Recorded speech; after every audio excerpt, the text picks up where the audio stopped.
doing that, do you realize that there's a little bit of self-awareness that has come to you, yeah? Feel that there are things that you can do and things that you cannot do, okay? So I own a business as well. I usually never say it a lot when I'm introducing myself. I don't know. Because maybe I've just never felt like I fall in that world. I don't like being employed Sifugika.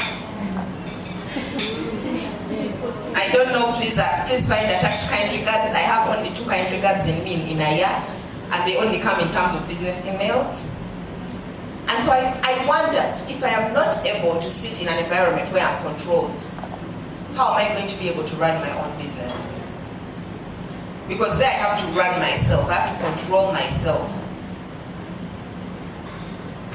And so one of the key things that stood out for me is once you find out who you are, and you find your core values, you find, because yes, we might be a couple of sanguines here, but we have different core values. For instance, Ida, at least for the time that I've seen her, I know that she loves homeware.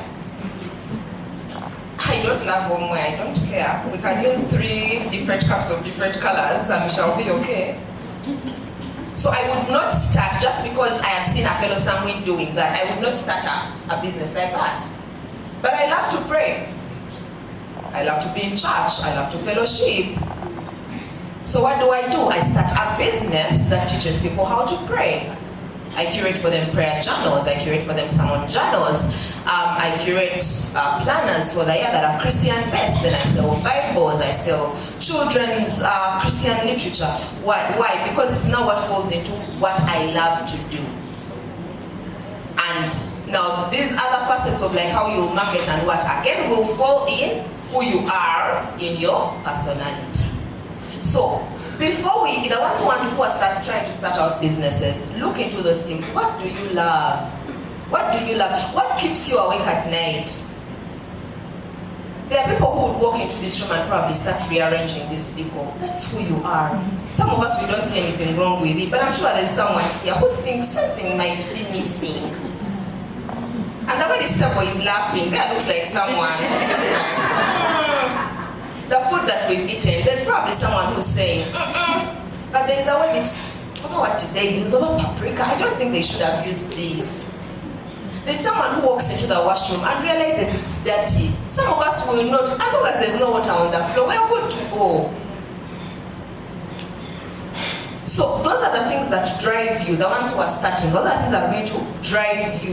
Look at the things that are your pain points, that when you see children who are badly behaved, that thing stresses you. When you see people who don't take charge of their money, that thing stresses you. I have so many financial friends, and I hate being their friend because they're about to make a bad financial decision. They're pouring salt in my sugar, but okay. But you see, it's because that is who they are, okay? So, once you understand who you are and what you love, then now let's go to things that might fall in your temperament. Again, I try to make a list of them because me, I know mine as a sanguine, but sometimes for the rest of the people, I have to really write them down. So if you're a sanguine, half the time you'll fall in customer-facing businesses. That's why most sanguines are content creators.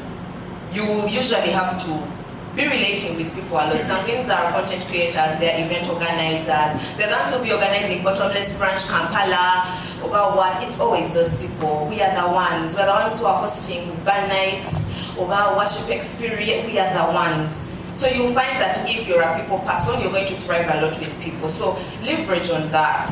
If you know that you found out that's who you are, leverage on that. Don't just go and sit in your shop that sells t-shirts and chipu and keep quiet. That's not who you are. And you're not going to thrive by that way. Even if you come and over shout, you can only shout as much. Organize a t-shirt festival.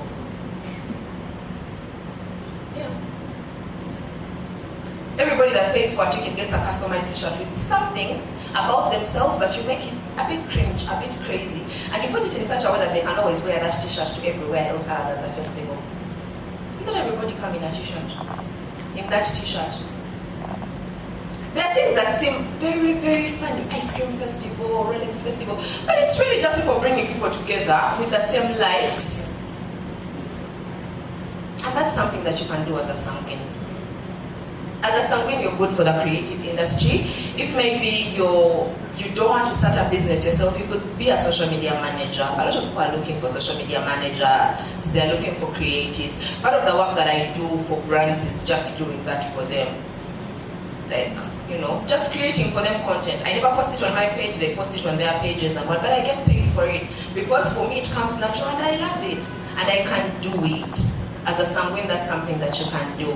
And then you can also do businesses that have to do with marketing. Sanguines Academy.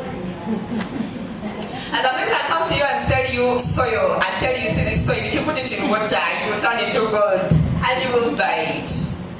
Like the fact that they're very likable people, it's so easy for them to sell. So you could consider marketing, jobs that have to do with marketing. But even then, if you have a business, really do the marketing. Because a lot of people are sitting on their businesses. You have a business, now you're just sitting there, why? Why are you quiet? And there are people who are not even natural marketers that are marketing their things by the way. You really see with them on TikTok or Instagram, like, they are struggling, but they have still showed up. Then how about you? It's natural for, why don't you do it? And then you'll find that also sanguines, we are party people. Anything that we touch always has like a drizzle of like party. So you could do party related businesses like wedding, decor, organization, party planning, things like that. As a sanguine, you'll really thrive, especially if you're starting out. And then the next ones that we have are the cholerics. The things that the cholerics can do involve leadership-focused businesses. The cholerics are the ones who give us those things like this, leadership things, business things. It's usually the cholerics because their lives are really let's get this going, let's get this moving. So you'll find that even when you're doing, if you try to start a business, most of the time it will be things that have to do with coaching people in the right direction. Just think of those leadership things. I really don't like cholerics, I'm sorry, but you people are too serious for life. But you get it, the leadership kind of things. And then also cholerics thrive a lot in employment because they get their goals done. If you give them like a target of we're going to have to make this number of target for this month or whatever, they'll get it done. That's cholerics for you. And then you'll find the melancholies, like I had already mentioned. Melancholies, you're really good at art, you're good at composing things. One of the people that I really find was really talented but died really young is Mose Radio. He was a melancholy. You could see it in everything that he did. He was not simple. Even when he spoke, you'd see that whatever he has said, he has not thought about it deeply. If you listen to the lyrics, they thought about it deeply. So use that ability that you're able to think deeply, use it as a strength. Okay? Melancholies make the best business plans. Be a person that draws people business plans. And go out with it. Like say me, my job, come on social media and you get your username like the business planner. And draw for people business plans. Let people come to you, sit down with you, and you can tell them, okay, what business do you want to do? And you can literally think through for them from the beginning to the end, to what they will achieve, to what the problems that they will face, because you're able to think well. And I think about melancholies that they're very, very creative. So you offer the best advice. If you're a melancholy here, you offer the best advice. Use that to your advantage. Be a counselor, be a coach, be a therapist, all of those things. The problem is that in Uganda we think therapists are poor in love. Every time you hear therapy, you think it's a relationship issue. No. People have business therapists, people have conflict therapists, people have therapists for literally everything, because anything that you go through in life that stresses you, you need someone to damn it on. And melancholies will help you sort that out. So you could look at that as a business venture. When it comes to phlegmatics, like I said, half the time, you people are good at offering support. So find a sanguine, find a melancholy, find a choleric or mwesiveko. Just hold their hand and walk them through the journey. Now, like I said, each of these temperaments has a weakness, and that's what I want us to delve in quickly before we can wrap this up. And these weaknesses are what you need to consider, okay, when you're either starting out a business or as you're maintaining your business. Because I am sure the ones who have businesses, you have struggles here and there. in your businesses, and many of them, you're the problem. Yeah, you are the problem. It's not the customers, they're not bad people, you're the problem. So when it comes to sanguines, like I said already, we really don't follow through with stuff. That's a very, very big problem of sanguines. And we need to work a lot on organization. As a sanguine, you need to be very focused and you need to have organization. Some of the things that I do is actually, because I know that as a sanguine, my mind can drift. Do you know, I could be here talking to you and I see an aeroplane there. And then I'm thinking, next year I must go to Dubai. Immediately, focus switched. So what we do is we write down our things so that we keep on track. I could be here and then I bring up a story about my childhood. I think it fits into what I'm saying, but it's not the plan. So I switch. So what I do is I do this to keep focused. I always wake up in the morning with lists. Like I write my list for the night and I wake up in the morning and literally tick it off my phone notes. In the morning, between this time and this time, I'm supposed to do this and I get it done. If I say I'm going to use 2 hours to research content and script my content for next week, I even put a timer, 2 hours, because every time now someone can send me a WhatsApp and we switch. And so for sometimes some of the sanguines who have businesses, a client comes to your shop, never could be for 3 hours. Even other clients come, what? You've moved on. They even ask you, how much is this you have fatted? They say 3,000. Because you're there now in the moment of you're in your vibes, you're in your element. So those are some of the things that might be killing your business as a sanguine. You overget fear of focus. So how do you get organized? How do you get organized? How do you focus? Another thing I usually like to tell sanguines is be friends to cholerics, however much you don't like them. Why? They'll help you get your life in order. Most of my close friends are cholerics. If I tell them I need next week I need to be able to have finished writing this book, they'll be calling you every day. Like, just leave me alone. Another will send you a message, babe, you had said we remind you. So you see, you get a manager, for instance, for your business who is a choleric. They will be delivering for you. That's working smart. They will deliver for you. Just give them a target. Or CDK. So as you understand that you struggle with focus, find ways of focusing. Get people who are focused around you. Set up systems that help you to focus. Set up systems that help you to work smart. Automated systems. Not every time that you'll be handwriting receipts. Find a way to generate receipts. Okay, not every time that you will be the one on the Instagram live. Sometimes find, sponsor ads or something. Look for a way to work smarter because we really, really get bored easily. And then for the cholerics need to learn to work with people. They need to learn that they are not the beginning and the end. The world is not going to start and stop on their shoulders. So understand how to work with people. It can be difficult to work with people when you're a wiseacre. Because that's what they are. It can be difficult to work with people, but you need to understand that you can't always get the job done by yourself. One person who amuses me, for the Christians here, Apostle Paul, and how many letters in the Bible he wrote? That man, every letter, sexual immorality. Oh, wow, you people who don't pray. Like he always had something, he was always annoyed at something. But what was funny, if you realize Paul was a choleric, but what was funny is, almost every letter he wrote, whether to the Corinthians or the Philippians or whatever, he always said, I'm greeting John Mark or Timothy, which means that while he was in prison, he had his boys who were giving him lugambo about the church in Galatia, the church in where he had his people. So you see, even as a choleric, he learned to work smart, because how would he have known what all of you people are doing while he's in prison? He had these inside people. So you need to learn to work like that. I usually like to use Bible characters as good examples, especially if you read the Bible, because it helps you understand the people who you're like. I think I'd forgotten to give an example of a sanguine is Peter. Peter in the Bible. Peter was a very good guy. When Jesus asked, so what do people say I am? Hey, people say you're the Messiah. What? Then Peter said, you're the Son of God. They say, yeah, this is the guy. He knows his things. When then, Jesus said, some of you are going to deny me. Peter said, it cannot be me. I can never deny you. When they came to arrest him, he even got a sword, slashed off the ear. Like, my guy. When a servant girl came and said, do you know that man?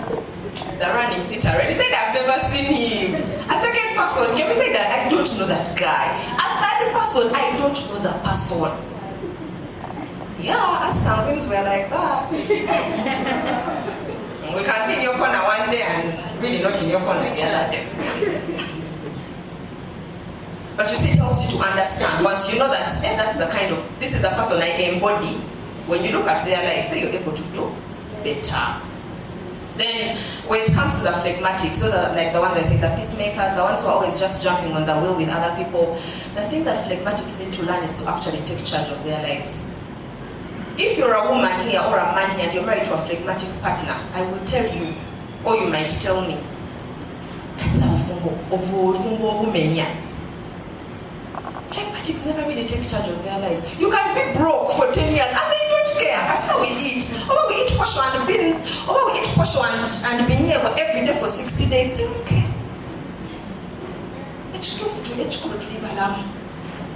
Those are phlegmatics for you. So as a phlegmatic, you need to learn to take charge. Not every time that you're going to be hanging on to people and what. Push yourself out of your comfort zone. I know some of you have businesses you've never advertised. If you advertised it, you have like 2 posts and you just posted them like a year ago. If I'm lying. I know some of you know those people, just point at them like from under that table. But you're running that business by the way. You even telling people, I'm a business owner, I deal in this. Open your Instagram page. Open your TikTok page. Nothing. But you see, we want to support you, but how? Now it's a way supporting. How? Because at least support yourself by posting content. This is a digital world. COVID moved us from that place where we just sit in your shop and people show up. Now, even when I go downtown shopping, I love downtown shopping. I love downtown shopping, but you see that with downtown shopping, I will first see something on TikTok. Take a screenshot, you know that thing where you can tap and then the number highlights. Put the number in my phone book. So I'm like, if I'm going downtown to buy a jug, I know where I'm going. If I'm going downtown to buy liquors, I know where I'm going. So I will not just aimlessly walk into Kuba and say, let me no. I will go, I know the prices, I know what I'm going to do, and that's where the world has gotten to. So I'm sorry if we bypass your shops, but it's because we don't know, you've not let us know. Anyone who's a business owner here, did you carry any item on you about that has to do with your business, except Ngotunda Cement? One item like this. The ones with wigs have them on their heads, they can, I'll show you from there. But there are people here who have items that are even small, like you deal in jewelry. Where is it? Because after I tell you, hello, how are you? By the way, a necklace, it's nice, but I also sell some very nice necklaces. That's how people market their businesses. So, some of you say your expectations are you came to network. You came to network with what? With what? You're going to Kuba ask Kalimika, you've not shown us the actual product. Get out of your comfort zone. The world doesn't care, by the way. You might be my friend and I'll never buy from you because you've never shown me reason to. But you know that let me tell you guys, yesterday I graduated, by the way. And I went for a photo shoot. Thank you. I went for a photo shoot. And the place I went for a photo shoot is not where I usually go. But this person came from TikTok, reached out to me and said, hi, I really do nice corporate photo shoots, this and that and that. Please, the next time you have a photo shoot, I can do it for you. So he told me his prices are not, but he said, but for you, I'll do for this price. I had no business going there, but because Bobby, the person, came to my inbox and they said, I can do this for you. So I gave it a try. Sometimes I even buy things I don't like, per se, but because someone came and said, I once bought a book from some person, those kids' books and what, and the person every month sends, hi, hello, I hope you've had a beautiful month. May the next month ahead be full of love, what. And then they send you their catalog of the new books they've brought. Baba, okay, send me 3. Do you get? You feel, yes, they're guilt tripping you. I remember Faisal, you're very welcome by the way. I remember one time there's something he tweeted when Twitter was still Twitter. I took a screenshot of it. It was like 3 years ago. I swear I still have it in my phone. And he said something. He said that if there are 2 places and one gives you a balloon before entering, 2 restaurants or something like that, if one gives you a balloon before entering and one gives you a balloon after you've eaten, in which restaurant would you be compelled to buy more food? Because they've already showed you that they value you. Yeah, it's like, so you're guilt tripped to buy more things from them rather than the ones who give you as if a thank you gift as you're leaving. So that's what it does for us when we step out of our comfort zone in terms of our businesses. Oh, and an example of a phlegmatic is Abraham. Abraham had issues. Every time, they told him, leave this country, go alone, he went with Lot. Who told him to carry Lot? That's a matter for another day. He reaches him and Lot fight. He tells Lot, choose wherever you like, me I'll go wherever. Lot chooses the better part, for him he goes to the bad part. Okay, but the Lord is, also when God is with you somehow, you can make mistakes and we go out of them. God promises him a child, his wife puts pressure on him, sleep with the maid, he sleeps with the maid. Like, those people who anything in life, regardless we move, no, please phlegmatics, do better. And then finally the melancholies need to really, really work on executing tasks immediately. Not everything has to be perfect. Just put yourself out there. You don't have to overthink through everything. I know a lot of melancholy content creators will be saying, when I get an iPhone, I will create content. You will not. You will buy that iPhone, upgrade it, and you will still not create any content. Start with where you are. When I started on content creation, I make people laugh a lot. I had a Techno Camon 12. The videos that I posted with that phone, I have since hidden them in my private folder on YouTube because if they come out, I had no ring light, and I think I used to rely on natural light. So if a cloud passes over the sun, I would suddenly keep quiet until the cloud finishes passing because I have only natural light to rely on. But it was during that time that I made my first 1,000 subscribers on YouTube, and I got paid 800,000 from the AdSense account on YouTube. With that Techno Camon 12.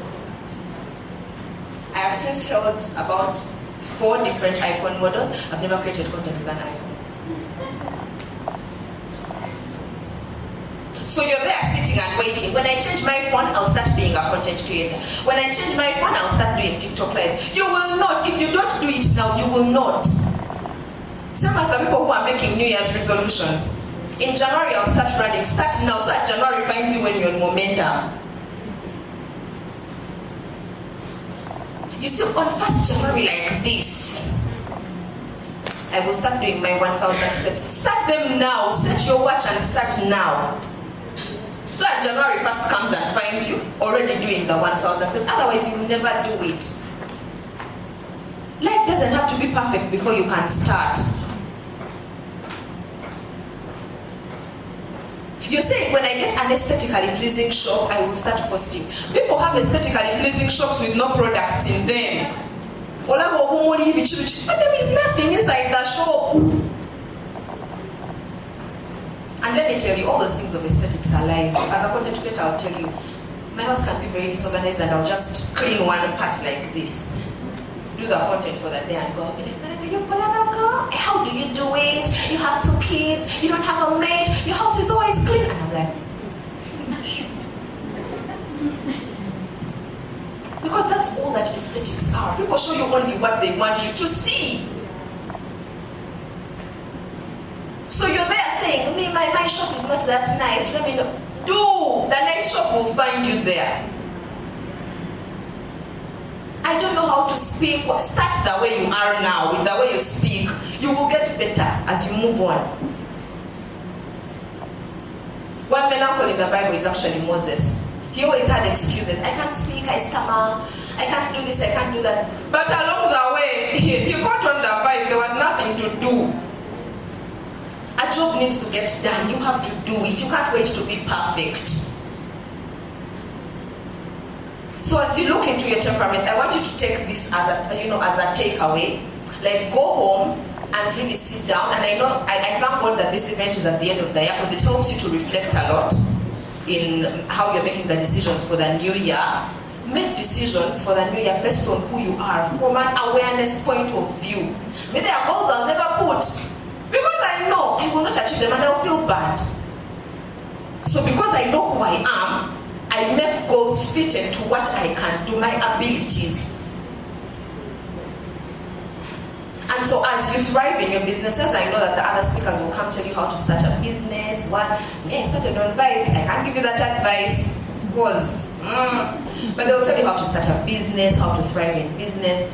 But whatever they tell you, go back home and apply it in terms of who you are, in terms of your self-awareness. Be a student of yourself. Every day evaluate yourself. Say, my strengths are in one of my weaknesses, by the way, as a somewhere, is being late. I made sure I was here 40 minutes earlier. Because I say, if I just be in my normal element, I'll be here at midday. I came 40 minutes earlier, like at 9:15-ish, and I sat in my car. So I have learned over time that as a Sanguine, I will always be late. So I wake up early. If people are waking up at 6, me, I wake up at 4.